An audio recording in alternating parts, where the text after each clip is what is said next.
हद से भी ज्यादा तुझ पे एतबार करता हूँ। क्या बतलाऊं तुझसे कितना प्यार करती हूँ।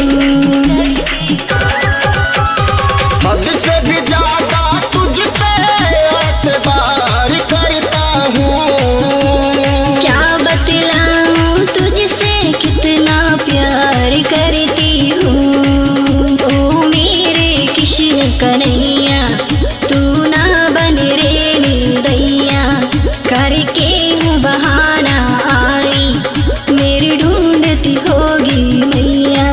मेरा दिल तेरे संग संग संग संग नाच नचावे है। हाय मेरी अखियाँ थम थम थम थम नीर बहावे है।